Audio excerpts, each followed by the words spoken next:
সবাইকে স্বাগত জানাই। আজ আমরা যাচ্ছি কোথায় জানো? জয়পুর ফরেস্ট। এই যে মা, বাবা, ভাই, এই যে ভাই আর বাবা যাচ্ছে একসাথে। এখন গাড়িতে আছি, এবার সাঁতরাগাছি রেলওয়ে স্টেশনে যাচ্ছি, তো দেখতে থাকো।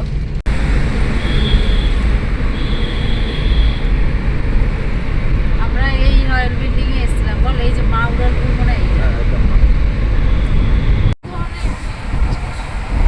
সকালবেলার রাস্তাঘাটটা কত সুন্দর লাগছে। দাদা এই ব্রিজটার নাম কি? বিদ্যাসাগর সেতু। এই ব্রিজটা আগে কোনোদিনও পার হয়েছি আমি অনেকবার পার হয়েছি। ওয়াও, আমরা বিদ্যাসাগর সেতু পার হয়ে চলে যাচ্ছি সাঁতরাগাছির দিকে। এই ব্রিজটা মনে হয় আগে হয়তো পার হয়েছি একবার, হল না মনে হয় হয়নি। এই ব্রিজটা আমি কোনোদিন আসিনি, সাঁতরাগাছি তো কোনোদিনও আসিনি। হ্যাঁ, এই ব্রিজটাই যখন ওই মৌরি গ্রামে কাজ ছিল না, তখন ওই আমাদের তো প্রায় এদিক দিয়ে আসা হতো, ট্রেনে আসলে ওই দিক থেকে আসতাম। ওয়াও, কত সুন্দর লাগছে। আমরা গাড়িতে বসে ব্রিজটাকে দেখছি আর খুব ভালো লাগছে। এই ব্রিজটা মনে হয় দক্ষিণেশ্বর থেকে দেখা যায়, তাই না? না, হাওড়া থেকে দেখা যায়। আচ্ছা, হাওড়া থেকে দেখা যায়। এখন একটু কুয়াশা টাইপের আছে, এখান দিয়ে ওই তো হাওড়া ব্রিজ দেখা যাচ্ছে, দেখা যায় কিন্তু এখন কুয়াশা আছে বলে এখন আর দেখা যাচ্ছে না। কত সুন্দর করে পার হলাম সকাল সকাল। রাস্তাঘাটগুলো বেশ ফাঁকা ফাঁকা থাকে, তো ভালো লাগে। রাস্তাটা একটু জ্যাম থাকে। চলো তাহলে একবারে স্টেশন গিয়েই তোমাদের সাথে দেখা হচ্ছে। চলে আসলাম আমরা স্টেশনে। এই সাঁতরাগাছি স্টেশনে কিন্তু এই প্রথমবার এখান থেকে আর কি কোথাও যাচ্ছি। স্টেশনটা বেশ অনেক বড়, আর আমাদের ট্রেন দিয়েছে প্ল্যাটফর্ম নাম্বার 1-এ। আমরা 1-এই যাচ্ছি। আমরা ঢুকেছি প্ল্যাটফর্ম নাম্বার 8 থেকে, এখন 1-এ যাচ্ছি। এখনও কিন্তু দেরি আছে, হাতে অনেকটা টাইম আছে। আমরা একদম ঠিকঠাক টাইমে পৌঁছে গেছি।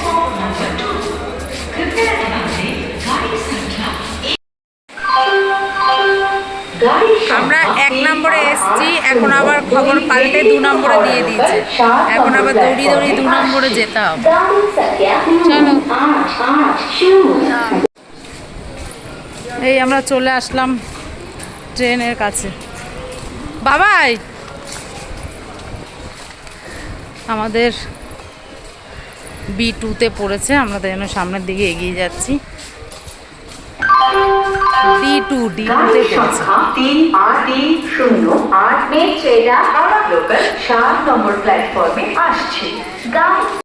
শালিমার D2, এখানেই আমাদের কামরা পড়েছে। তাহলে ঢুকে যাবো আমরা এখন। সিট নিয়ে বসে পড়েছি।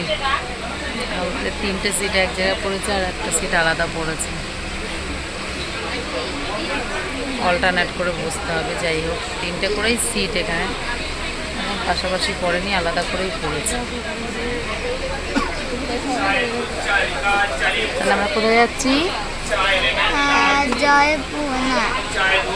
হ্যাঁ বলো, বলছি ভালো, ঠিকই বলছো, বলো। জয়পুর ফরেস্ট।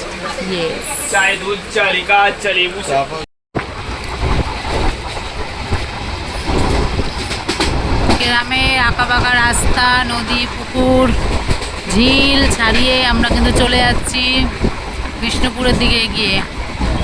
লাল মাটি কিন্তু দেখা মিলে গেছে, এখন থেকে লাল মাটির কিন্তু দেখা মিলে গেছে।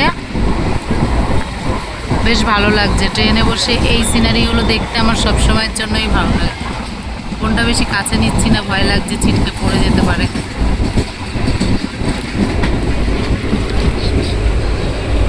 আমরা কিন্তু এখন শালবনি থেকে যাচ্ছি, এখন শুধু শালবনি দেখতে পাবো সারাক্ষণ। ওয়াও, কি দারুণ! শালবন আর শালবন। আমাদের আর বেশিক্ষণ বাকি নেই, আর মোটামুটি 20 মিনিট মতো বাকি আছে, তারপরে আমরা নেমে যাবো বিষ্ণুপুর।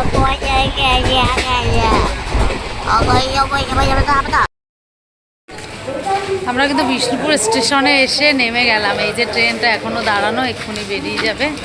এখানে 2 মিনিট দাঁড়াবে, মাত্র 2 মিনিট। আর একদম মানুষের ঢল পুরো। ট্রেনে বসে কিন্তু মনে হচ্ছিল না যে এত লোক যাচ্ছে, পুরো মানুষের ঢল এগিয়ে যাচ্ছে। আমরাও আস্তে আস্তে গুটি গুটি পায়ে এগিয়ে যাচ্ছি। দেখে স্টেশন থেকে বেরিয়ে কি ধরিয়ে দেবো, ট্রেনটা ছেড়ে দিয়েছে। ট্রেনটা ছেড়ে দিয়েছে তো।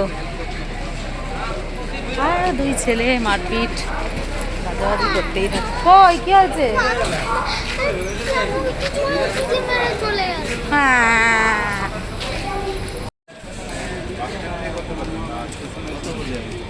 Bishnupur railway station. যে আমরা কিন্তু বিষ্ণুপুর স্টেশন থেকে কিন্তু বেরিয়ে গেলাম। বেরিয়ে আমরা চলে আসলাম একটা এই বাজারের এইদিকে চলে আসলাম। আমরা আবার কিছু একটু টুকটাক কেনাকাটা করব। সবাই ঘোরার পরে কেনাকাটা করে, আর আমরা ঘুরতে যাওয়ার আগেই কেনাকাটা করি। বাড়িতে একটুও টাইম পাইনি, তাই জন্য। এই ভাই দাঁড়া, চলো। ছেলেরা আগে হেঁটে চলে গেছে। বাবা একটু মাত্রা পিছনে সরা। আমরা কিন্তু বিষ্ণুপুর শহরের মধ্যে থেকে যাচ্ছি। অনেক পুরনো বাড়িঘর দেখছি, দোকান। আমরা এখানে একটু কেনাকাটা করতে হবে বলে আর কি বলা হয়েছে আমাদেরকে। এই আমরা একটা অটোতে করে যাচ্ছি আর কি। আমরা বলেছি যে আমরা একটু কেনাকাটা করবো, দাঁড়িয়ে ওখান থেকে সোজা আমাদের সোনার বাংলাতে নিয়ে যাবে। চলো আমাদের সাথে। এখানে এসেও সেই চলে আসলাম খাদিমসে। এখান থেকে একটু জুতো কেনা হবে, সবসময় পরা চটি। এরকম নাও, তোমার সাইজের নাও, তোমার যেরকম সাইজের।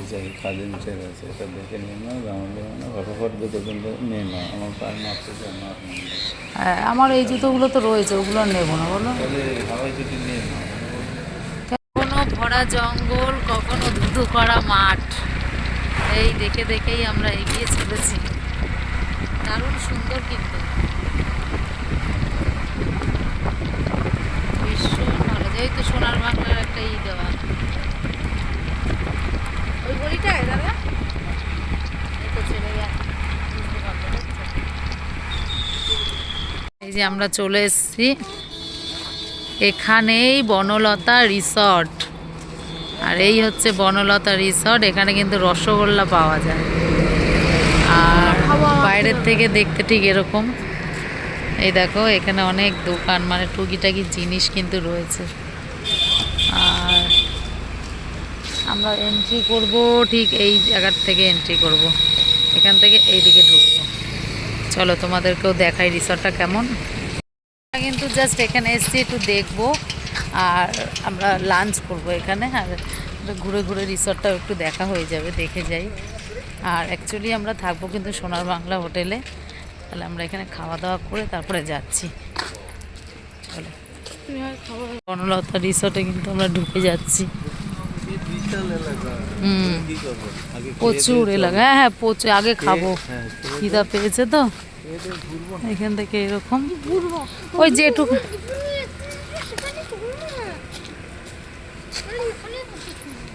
এখানে খাওয়া দাওয়া করি। কোথায় এ আছে, ঘর আছে, দেখো খাওয়া দাওয়ার জায়গা। এই যে পুকুর, পুকুরের সাইড থেকে এই যে অনেকগুলো ঘর রয়েছে। এখানে টুকটাক দোকানপাট আছে, রুম বুকিং অফিস, বার আছে ওইদিকে। এই রুম বুকিং অফিস, ও রেস্টুরেন্টটা ওইদিকে। সব কিছু কিন্তু দেয়া রয়েছে, অ্যারো চিহ্নগুলো যে কোথা থেকে কোথায় যাবে। আর এখানে সুন্দর একটা দোকান দেখেছি, তো একটু না দেখি দাঁড়িয়ে পারলাম না। বাহ, মাটির সব কিছু। হ্যাঁ, বিষ্ণুপুরের মাটির জিনিস। ওই জায়গাটা দুর্গা ঠাকুরেরই দেখেছিস? আগে খেয়ে নি আয়। এই যে একটা দুর্গা ঠাকুরেরই। হ্যাঁ, আমি এটা যাবো। কোনটা? তরোয়াল? কাঠের ওই দুর্গা ঠাকুরটা দেখ। বাহ, এই কি? আমার তো ওই ঘটগুলো আসো, পছন্দ খেয়ে নি, হচ্ছে। খেয়ে নি, চলো খেয়ে নি। আসো আসো আর খেয়ে নি, আসো খেয়ে নি। এ দেখ এখানে লেখা আছে বনলতা, এই যে এগিয়ে আসুন, সামনে রেস্টুরেন্ট আছে, এদিকে বনলতা ফুড প্রোডাকশন, ডান দিকে বা দিকে রেস্টুরেন্ট, ডান দিকেও রেস্টুরেন্ট বা দিকেও রেস্টুরেন্ট, দুদিকেই রেস্টুরেন্ট। একটু এগিয়ে যান, সামনের দিকে অফিস। ওই যে মানে প্রচুর এলাকা নিয়ে এই বনলতাটা, প্রচুর এলাকা নিয়ে, প্রচুর, মানে ঘুরে ঘুরে শেষ করা যাবে না আর কি, এতটাই বড়। তাহলে চলো আজকে আমরা এখানে খাওয়া দাওয়াটা অন্তত করি, দেখি কীরকম খাওয়া দাওয়ার টেস্টটা। আমাদের ছোট ছেলে বলছে এইখানটা পুরো ঘুরে যাবে, পুরো ঘুরে দেখবে, তারপরেই বাড়ি যাবে। দেখবি তো?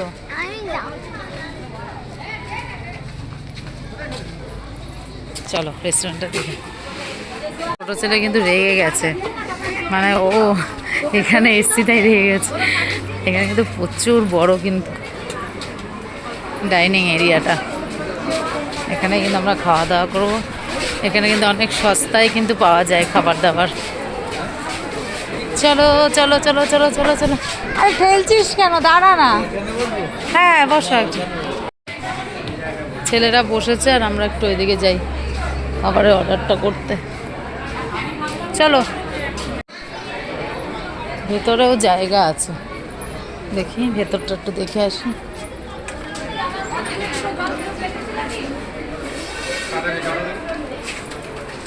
আসতে পারে কি গো, ভেতরে আসতে পারো।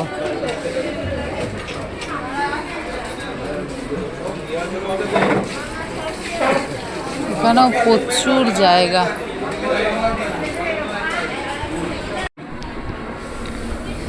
চেয়েছি হচ্ছে মটন থালি, আলু সিদ্ধ দিল, আর এখানে ডালটা চেয়ে নিলাম পরে। আর ওরা অর্ডার করেছে পোলাও, তার সাথে মটন কষা। কিন্তু থালি বলতে সেই অনেক সবজি টবজি থাকে, সেরকম কিন্তু কিছুই নেই, জাস্ট আলু সিদ্ধ ডাল আর ওদিকে মটন। আর মটন তো আবার কি দিয়েছে, 2 পিস আর একটা আলু। এখনো মটনে হাত দেয়নি। হ্যাঁ হ্যাঁ মটন মটন, এই যে 2 পিস মটন একটা আলু। রেটটা কীরকম নেয় দেখবো ওখানে। আচ্ছা থালির মধ্যে অনেক কিছু থাকে না, সবজি ডাল, তা কিছুই তো আমাদের দেয়নি। হ্যাঁ ডালটা আমরা চেয়ে নিলাম, আমাদের কি আর কিচ্ছু কোনো তরকারি দেয়নি, শুধু আলু সিদ্ধ দিয়েছে আর ডালটা আমি চেয়ে নিলাম, আর শুধু এই মটনটা দিয়েছে, আর কিচ্ছু দেয়নি আমাদের।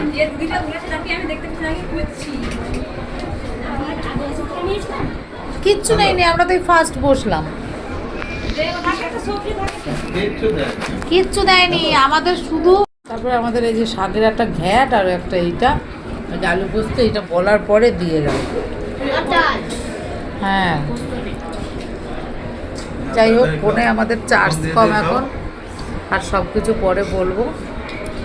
এই যে খাওয়া দাওয়া করছি, যাই হোক খাবারটা খেতে খারাপ না, টেস্ট আছে মোটামুটি বাড়ির রান্নার মতনই না। লাস্টে কিন্তু আমাদের চাটনি পায়েসও দিয়েছে। যাই হোক ওদের খাওয়া হয়ে গেছে, ওরা চলে গেছে, আর বাকি কথা আমি বাইরে বেরিয়ে বলছি। দেখি সর, এখানে বনলতার কিন্তু একটা স্পেশাল জিনিস, সেটা হচ্ছে গিয়ে রসগোল্লা। তাও একটু নিয়ে নিলাম। না একটু টেস্ট করো, একটু টেস্ট করো, আস্তে আস্তে আস্তে। নিজেদের তৈরি। কেমন বলবি? সত্যি?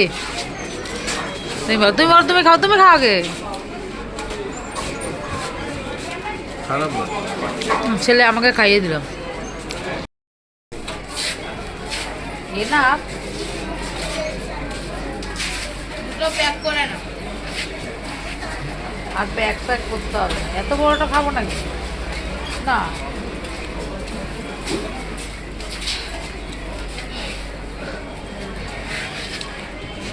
আমার 2 ভাই একটু দোল খেয়ে নিচ্ছে।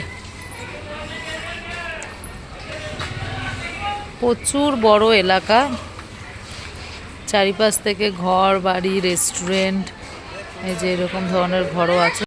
কথাটা হচ্ছে এটাই যে খাবার দাবারগুলোর টেস্ট নিয়ে কিন্তু কোনো কথা হবে না, খুবই সুন্দর, একদম বাড়ির মতন, কম মশলা, সত্যি সুন্দর। মানে আলু সিদ্ধটা দিয়েছে, মেখেছে পুরো।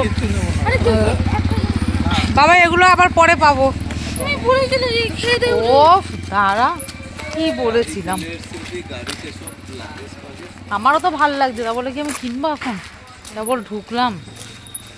খাবার দাবার সত্যি সুন্দর, আলু সিদ্ধটা মেখেছে একদম সেই বাড়ির মতো করে, না মশলা না কিছু। ছেলেরা আবার পোলাও নিয়েছে, বললাম সাদা ভাত খা। হ্যাঁ, পুরো ঘুরে দেখতে গেলে আর হবে না। এখানে এদের নিজেদের হাঁস মুরগি, এই পুকুর, বড় পুকুর, মানে বিশাল বড় প্রপার্টি একটা। যাই হোক, আমরা এখানে খেলাম আর জাস্ট একটু ছোটোখাটো করে দেখেও নিলাম। আর যেটা নিয়ে কথা বলছিলাম, খাবার দাবারটা কিন্তু খুবই টেস্টি। এটা যাই হোক, খাবার দাবারটা সত্যি খুবই টেস্টি।